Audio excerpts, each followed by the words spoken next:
अलवर के इंदिरा गांधी स्टेडियम स्थित भारतीय खेल प्राधिकरण के हॉकी आवासीय योजना हॉस्टल को बरेली शिफ्ट किया जाएगा, लेकिन इस निर्णय से संबंधित खिलाड़ियों में निराशा का माहौल है। पिछले 30 साल से अलवर में यह हॉस्टल चल रहा था। प्राधिकरण के अलवर केंद्र प्रभारी शिव कुमार सैनी ने बताया कि यहां हॉकी के मैदान नहीं हैं और काफी समय से इस खेल के श्रेष्ठ खिलाड़ी सामने नहीं आ रहे।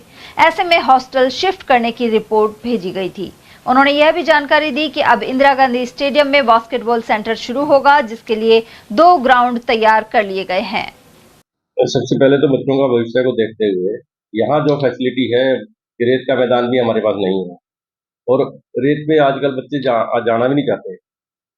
पीछे हम एस्ट्रो टर्फ की थोड़ी पट्टी उठा के लाए थे, उसके कारण थोड़े बच्चे रखे और केंद्रीय विद्यालय आर कॉलेज इवन है, ये एसएमडी में भी ग्राउंड बनाने की कोशिश की। जो आज आर कॉलेज का चल रहा है वो मैंने शुरू करवाया था, मेरे बच्चों ने पूरा ग्राउंड साफ करके हमने ही वो सब शुरू करवाया था।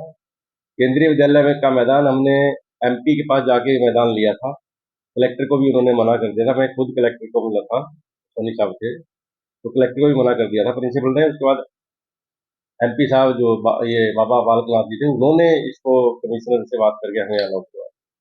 तो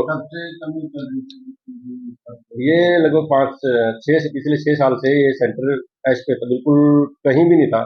मैंने तो जीरो से शुरू किया था, उसके बाद फिर मैंने केंद्रीय विद्यालय में मैंने प्रयास किया। केंद्रीय विद्यालय में प्रयास करने के बाद उन्होंने मैदान दिया, लेकिन मैदान जंगल बन चुका था। वो जंगल को हमने 1 महीना लगा उसको ठीक करने में, ठीक करके हमने वहाँ प्रैक्टिस शुरू कर दी। शुरू करने के बाद फिर वहाँ बरसात आई, बरसात में जंगल फिर बढ़ा।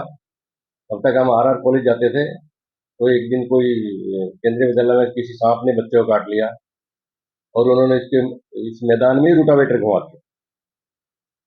अब तक कितने बच्चे यहाँ पर? अभी यहाँ कोई बच्चा नहीं है, इसमें 22 बच्चे थे हमारे पास, इसमें से 10-12 बच्चे विद आउट हो गए थे, नॉन परफॉर्मिंग में, कुछ इनडिसिप्लिन में। 10 बच्चे थे जो अच्छे बच्चे थे, जिसमें मतलब जो आगे उम्मीद थी जिसमें कर सकते हैं, उनको हमने भविष्य को देखते हुए उनके भविष्य को हमने बरेली शिफ्ट कर दिया है। पीछे रीजनल डायरेक्टर साहब ने यहाँ खुद विजिट किया था, मेरी कंडीशन देखी, यहाँ हॉकी कंडीशन देखी, उन्होंने देखा भाई यहाँ हॉकी का कोई फ्यूचर नहीं है। इस टाइम में बास्केटबॉल की ही सबसे अच्छी फैसिलिटी हमारे पास है। 2 ग्राउंड है, 2 कोर्ट पड़े हैं, एक बाहर अच्छा नया बनाया हुआ है, एक इंडोर में है, इवन तीसरा वे साथ में तैयार हो गया है। तो उन्होंने बोला कि इसके साथ में देखते हुए तो ये अच्छा है, कम से कम बच्चे अच्छे खेलेंगे, एक सेंटर चलेगा। ये सारा सेंटर बचाने की कवायद है। ये जो सेंटर बच जाए, सेंटर